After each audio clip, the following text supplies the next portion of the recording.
날씨가 매우 춥습니다. 춥지만은 어떻게 해서든 복음을 전거하려고 하는 마음으로 교회에 올라왔습니다. 자, 어떻게 목회자로서 주님이 허락하신 그 삶을 살면서 삼위일체 하나님, 그 하나님을 어떻게 증거할 수 있을까? 그것이 저의 고민입니다. 오늘은 특별히 계시록을 통해서 우리 하나님이 말씀하시는, 예수 그리스도께서 말씀하시는, 또 성령께서 말씀하시는 그 깊은 의도가 무엇일까? 그런 마음으로 오늘 계시록 3장 12절 말씀을 함께 나누도록 하겠습니다. 3장 12절 말씀에 보면 이기는 자는 하나님 성전의 기둥이 되게 하리니, 그럽니다. 이기는 자는 하나님 성전의 기둥이 되게 하리니 그가 결코 다시 나가지 아니하리라, 그럽니다. 자, 우리는 이 기둥이 무엇일까? 어떤 기둥을 이야기할까 하는 것에 대한 관심이 있습니다. 특별히 이 기둥이라고 할 때는 일반적으로 이 주초석 위에, 기초돌 위에 이 기둥이라고 하는 이 기둥을 세워서 건물을 떠받치는 그런 역할을 기둥이 해줍니다. 어쨌든 이 기둥이라고 하는 것은 그 무언가를 무너지지 않게 떠받쳐주는 그런 역할을 하는 것을 우리는 기둥으로 이해하고 있습니다. 우리 하나님은 그런 사람들의 그 기둥에 대한 의미, 이거 알고 있는 것을 알고 있으십니다. 그래서 우리가 이해할 수 있는 그런 언어로, 또 그런 단어들로 교훈을 하시는 것입니다. 오늘 우리는 이런 기둥에 대한 이야기를 할 때 성경에 한 3가지 정도의 통해서 우리는 말씀을 볼 수 있는데요. 하나는 우리가 그 사무엘 상에서 볼 수 있습니다. 사무엘상 2장 말씀에 보시면 2장 8절 말씀에 가난한 자를 진토에서 일으키시며 빈궁한 자를 거름더미에서 올리사 귀족들과 함께 앉게 하시며 영광의 자리를 차지하게 하시는도다. 땅의 기둥들은 여호와의 것이라, 그럽니다. 땅의 기둥은 여호와의 것이라. 그러면서 땅의 기둥은 한두 개가 아닙니다. 땅의 기둥들은, 그럽니다. 그러면서 땅의 기둥들은 여호와의 것이라, 여호와께서 세계를 그것들 위에 세우셨도다, 그럽니다. 세계를 그 기둥들 위에 세계를 지었다. 그러면 그 세계를 떠받치고 있는 것은 바로 그 기둥들인 것입니다. 그 기둥들이 무너지면 세계도 무너지는 것입니다. 의미의 문맥으로 보면 그런 의미입니다. 자, 그러면 여기서 대체 그 기둥이라고 하는 것이 무엇인가? 혹자들은 10절에 있는 말씀을 통해서 이렇게 이야기할 것입니다. 여호와께서 땅끝까지 심판을 내리시고 자기 왕에게 힘을 주시며 자기의 기름을 부음받은 자의 뿔을 높이시리라 하니라 하는 말씀이 있습니다. 자, 이 말씀을 통해서 하나님이 자기의 왕으로, 또 하나님께서 기름 부음 받은 자로 그렇게 인정하시는 자기의 왕이 있습니다. 그러면 하나님이 보실 때 하나님보다 높은 그런 왕이라고 하는 의미 아닙니다. 하나님께 속한, 하나님께 세움받은 그런 왕을 하나님은 자기 왕이라 그렇게 말씀하시는 것입니다. 그래서 오늘 이 말씀과 방금 우리가 보았던 그 기둥과 그 문맥을 연결시켜서 혹자들은 하나님께서 자기 왕에게라고 이야기했던 그 왕을 기둥으로 보시는 것이다. 또는 기름 부음을 받은 자의, 그것도 자기의 기름 부음을 받은 자의 뿔을 높이 시리로다 라고 한 이 말씀을 통하여 자기의 왕, 또 자기의 기름 부음을 받은 자, 물론 여기서 이야기하고 있는 그 내용은 이제 다윗에게로 아마 집중되어질 것입니다. 하지만 다윗만이 하나님이 자기 왕이라고 부르는 그런 왕은 아닙니다. 다윗만이 하나님이 자기의 기름 부음을 받은 자라 이렇게 하시지는 아니하실 것입니다. 그렇다면 이것은 단수이기 때문에 세상에서 기둥이라고 이야기할 때 그 세 개를 떠받치는 기둥을 이야기할 때 단수의 기둥을 이야기하시지 않았습니다. 어떻게 이야기했습니까? 땅의 기둥들은 여호와의 것이라 그랬습니다. 그러므로 기둥이라고 하는 이 의미는 단수가 아니기 때문에 우리가 이야기하고 싶은 그 다윗 왕으로 귀결시킬 수는 없을 것입니다. 그렇다면 그 땅의 기둥들은 무엇일까요?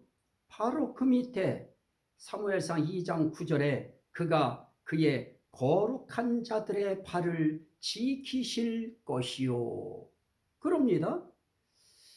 저는 이 말씀과 이 기둥의 맥을 연결시키고자 하는 사람입니다. 그래서 땅의 기둥들은 여호와께서 세우신 것이라고 했을 때 그 기둥들이 누구일까? 저는 그 기둥들은 그의 거룩한 자들, 그의 거룩한 자들, 하나님의 거룩한 자들입니다.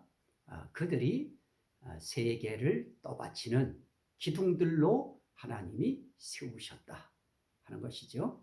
자, 또 하나 우리가 이 기둥의 의미를 볼 수 있는 그런 내용으로는 역대하 3장 15절부터 17절 말씀까지에 나타나고 있는 솔로몬 성전 앞에 기둥 둘을 세웁니다. 그 기둥 둘을 성전 앞에 두 기둥들을 세우셨으니 그럽니다. 그래서 17절에 있는 말씀 그대로 역대하 3장 17절을 읽으면 그 두 기둥을 성전 앞에 세웠으니 왼쪽에 하나요 오른쪽에 하나라. 오른쪽 것은 야긴이라 부르고 왼쪽 것은 보아스라 불렀더라. 그럽니다. 그래서 여기에서 이야기하고 있는 그 오른쪽 것은 야긴이라고 이야기할 때 그 야긴이라고 하는 기둥에 이름이 있습니다. 저가 세우리라. 그냥 우리가 편하게 쉽게 이해하게 표현하려고 하면 그가 세우리라 그 뜻입니다. 또 하나 야긴이라고 부르고 또 하나는 왼쪽 것은 보아스라 불렀더라 그럽니다. 여기에 보아스라고 하는 기둥의 이름이 있습니다. 하나는 그가 세우리라, 또 하나는 저에게 능력이 있다 그런 뜻인데요. 그에게 능력이 있다. 자, 저는 이것을 통해서 하나는 그가 세우리라고 하는 기둥의 의미는 결국 그가 세우리라고 하는 겁니다. 세우는 것입니다. 건물을 받치고 세우는 것입니다. 또 하나 보아스라고 하는 것은 그에게 능력이 있다. 그것을 바칠 만한 세울 만한 능력이 있는 것입니다. 그래서 그것을 기둥의 의미로 보는 것입니다. 자, 이렇게 세우고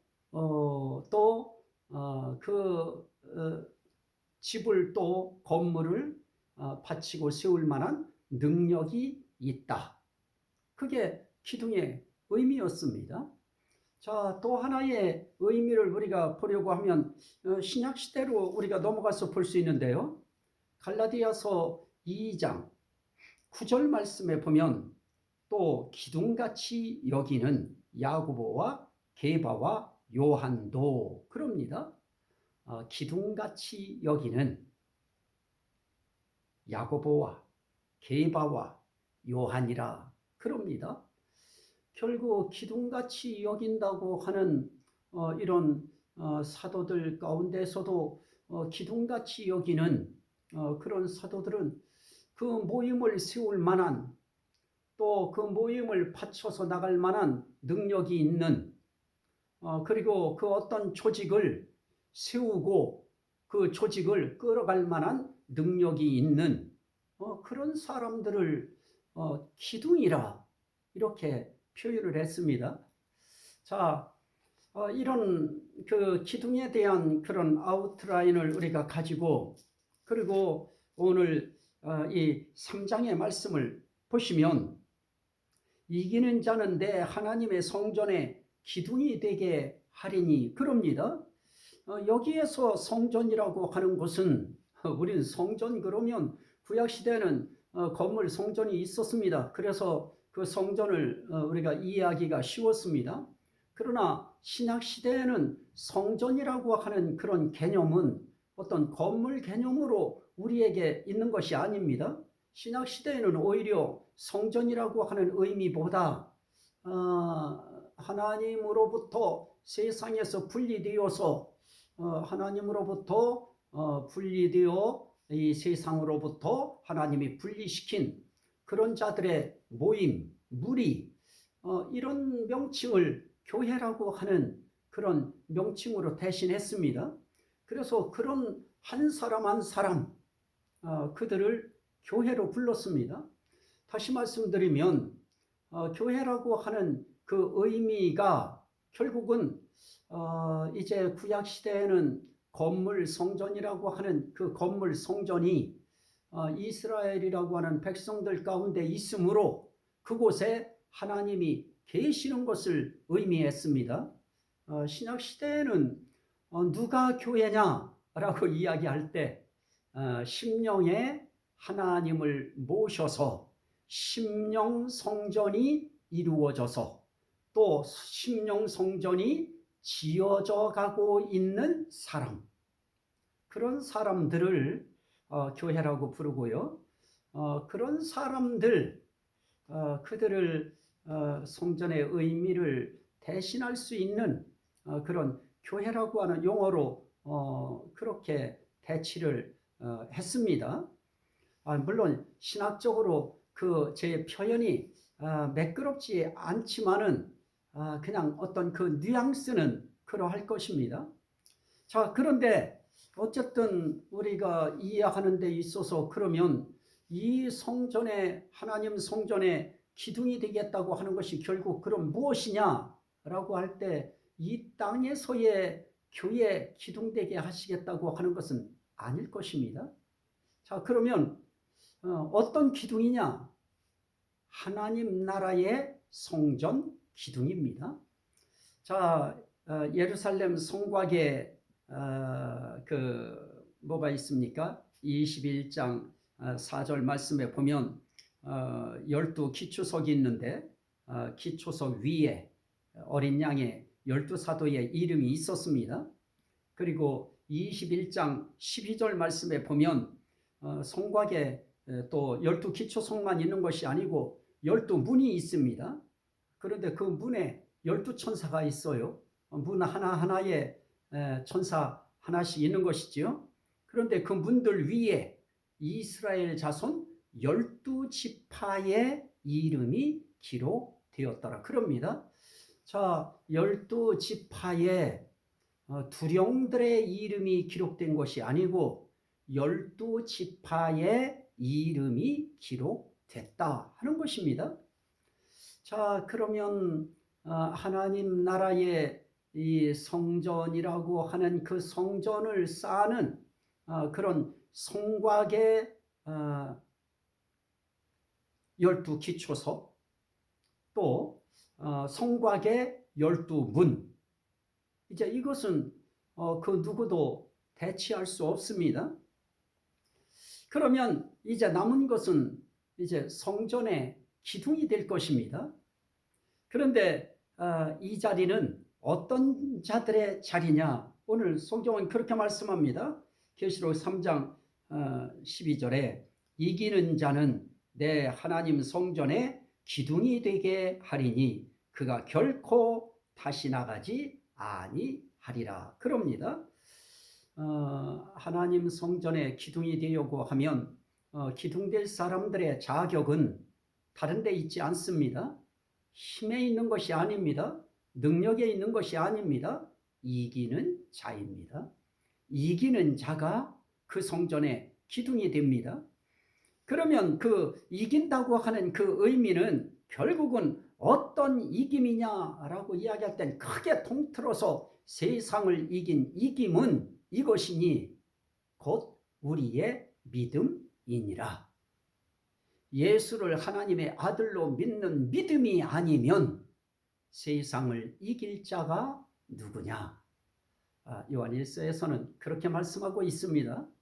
결국 세상을 이겨야, 그래야 결국은 하나님의 성전의 기둥이 되는 그런 은혜를 우리가 입게 된다 하는 것입니다.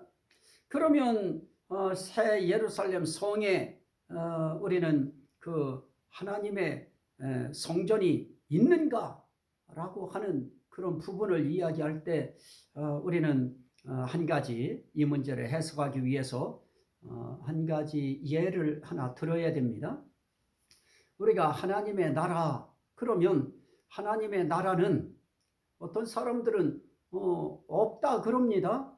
하나님의 나라는 죽어서 가는 나라가 아니고 이 땅에서 경험되어지고 이 땅에 이루어진 하나님의 나라를 이야기들 하고 있는 사람들이 있습니다. 자, 그 말씀도 저는 이해를 합니다. 하지만 분명한 것은 하나님의 나라라고 하는 이 천국의 의미를 어떻게 이해해야 될까요? 하나는 현재적인 하나님의 나라입니다. 우리 생명이 다하고 난 이후가 아니고 우리 생명이 붙어 있는 지금 현재 우리가 살아가고 있는 이 세상 속에 경험되는 이 세상 속에 임한 하나님의 나라, 그걸 현재적인 하나님의 나라라고 합니다. 또 하나는 죽어서 가는 하나님의 나라, 그 나라를 미래적 천국, 미래적 하나님의 나라라 그럽니다. 그거에 대한 말씀은 성경에 기록되어 있습니다. 자, 누가복음 우리가 17장 말씀을 보시면 누가복음 17장 말씀을 보시면 20절, 21절 말씀입니다.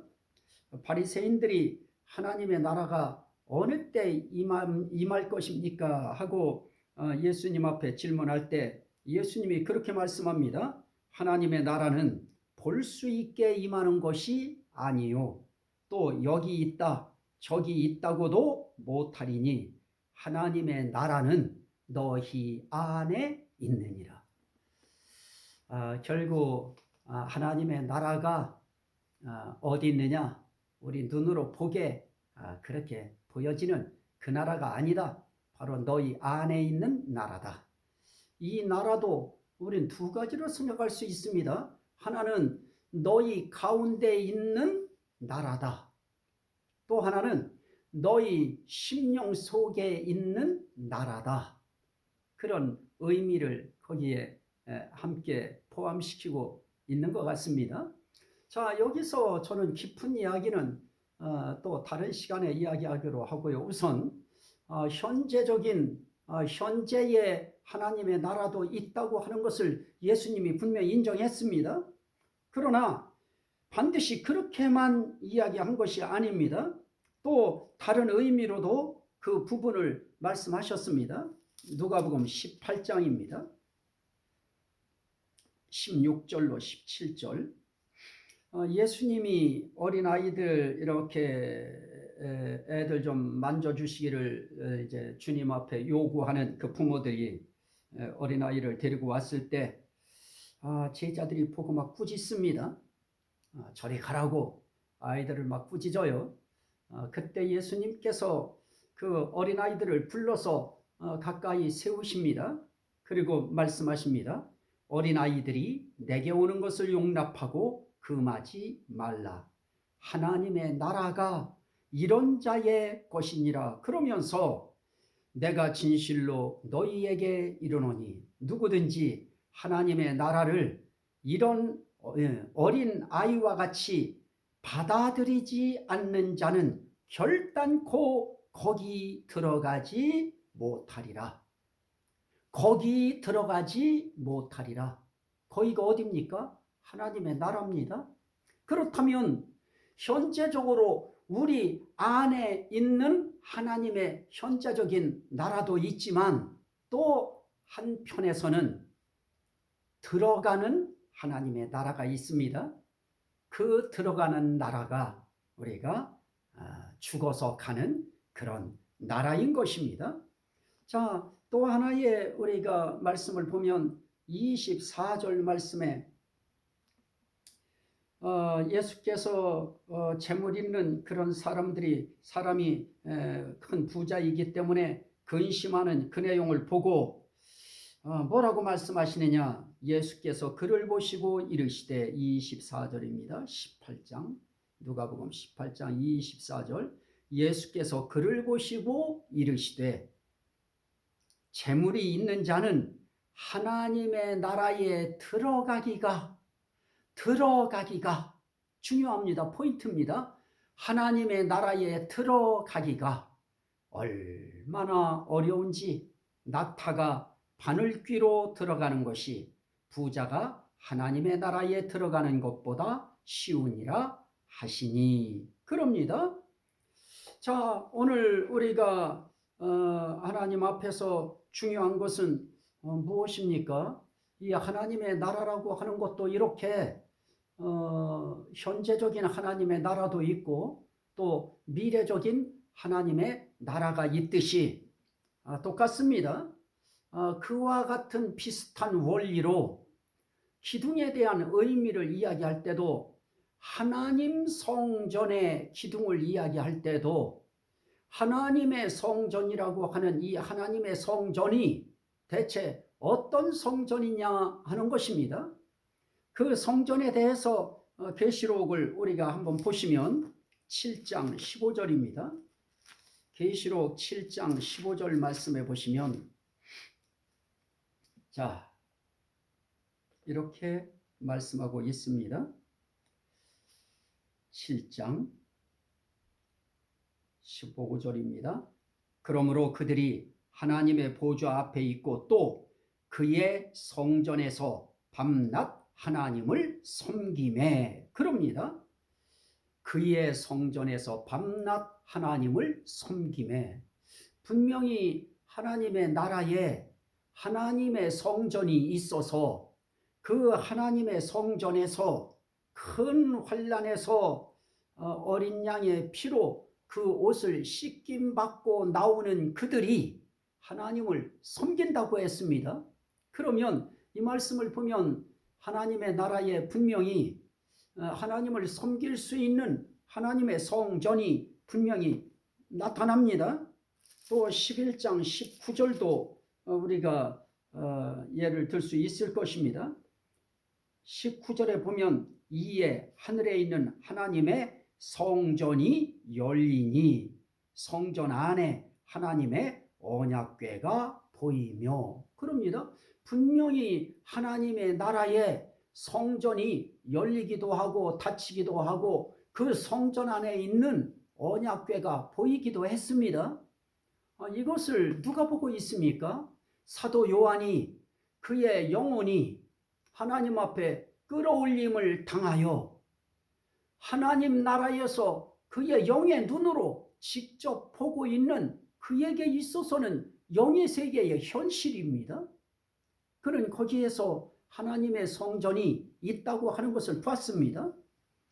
또 14장 15절도 그런 의미가 기록되어 있습니다. 14장 15절에 또 다른 천사가 성전으로부터 나와 그럽니다.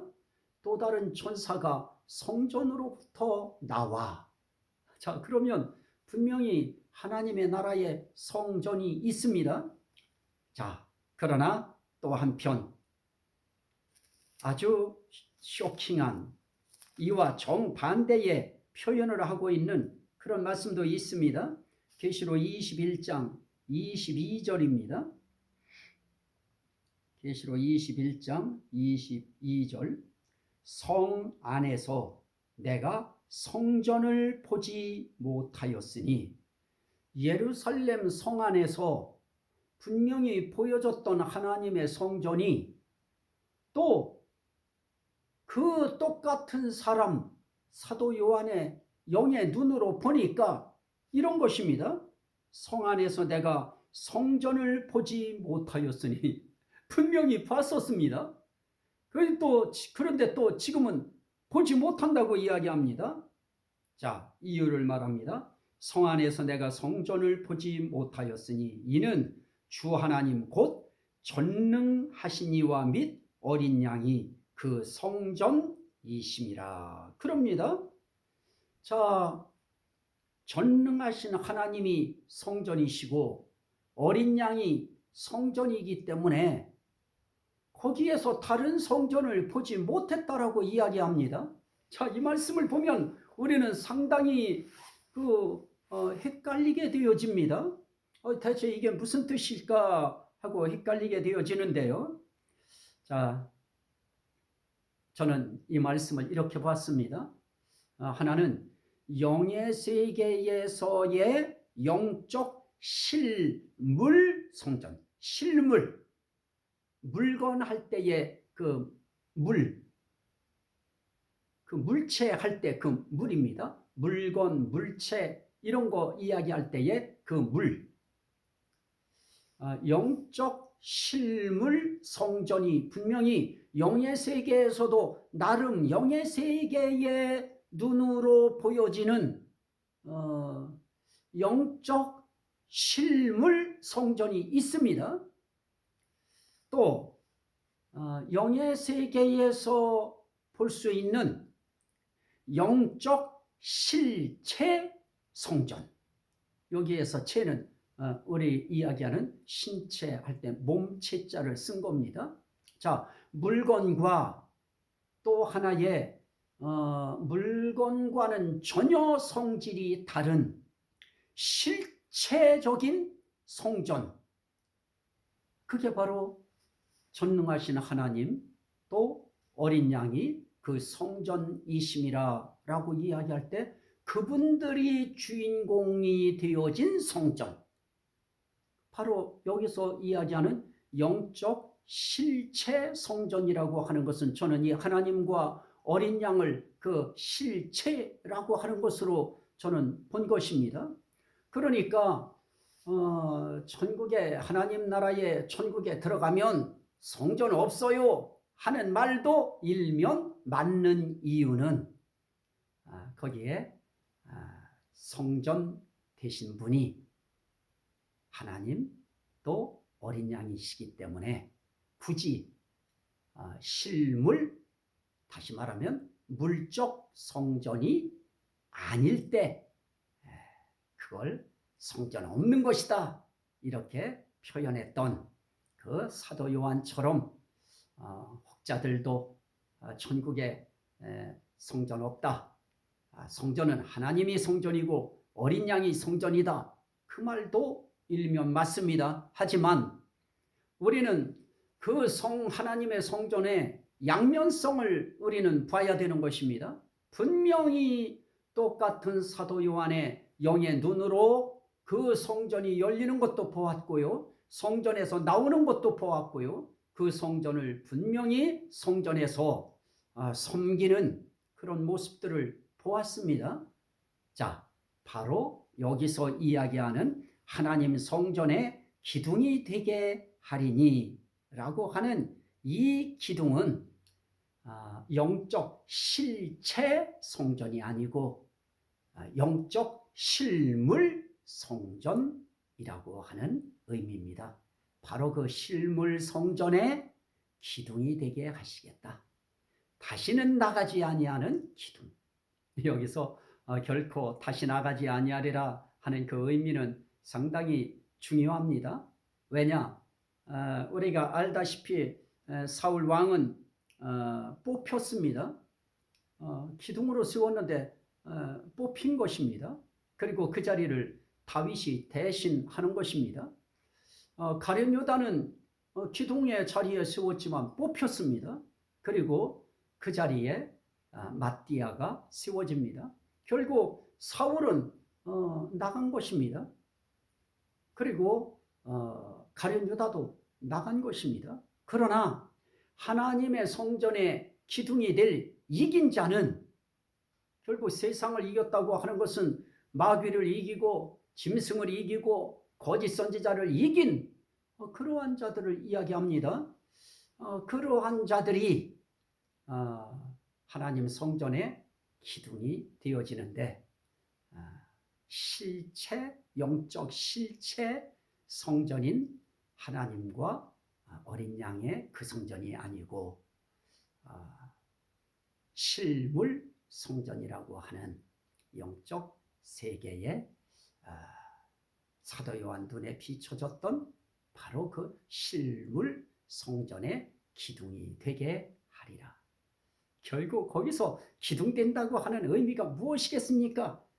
자, 그 의미를 우리가 읽었었습니다마는 그 계시록에서 한 번 더 그 의미를 7장에서 보면 15절이죠. 15절, 7장 15절. 그러므로 그들이라고 하는 것은 큰 환난에서 나오는 자들인데 어린 양의 피에 그 옷을 씻어 희게 하였느니라 하는 그들입니다. 그들이 하나님의 보좌에 있고 또 그의 성전에서 밤낮 하나님을 섬김에 그럽니다. 자, 하나님 성전의 기둥이 된다고 하는 그 의미 속에 아주 중요한 의미는 그들은 결코 다시는 거기에서 나가지 않을 것입니다. 그리고 밤낮, 이게 중요합니다. 그의 성전에서 밤낮 하나님을 섬김에, 밤낮 하나님을 섬기는 그 성전의 기둥 역할을 할 것입니다. 그 기둥 역할은 곧 밤낮 하나님을 섬기는 일입니다. 이해되셨습니까? 제가 이해한 부분은 여기까지입니다. 혹시 저보다 더 이 부분을 설명을 잘 하신 분들이 있는 것을 보면 제가 참고하고 받아들이도록 하겠습니다. 감사합니다. 오늘 증거한 이 말씀이 말씀 듣는 모든 심령들에게 생명이 되고 구원이 되고 은혜가 되고 복이 되고 능력이 되고 치료가 되고 회복이 되고 하나님께 영광이 되게 하옵소서. 예수 그리스도 이름으로 기도하옵나이다.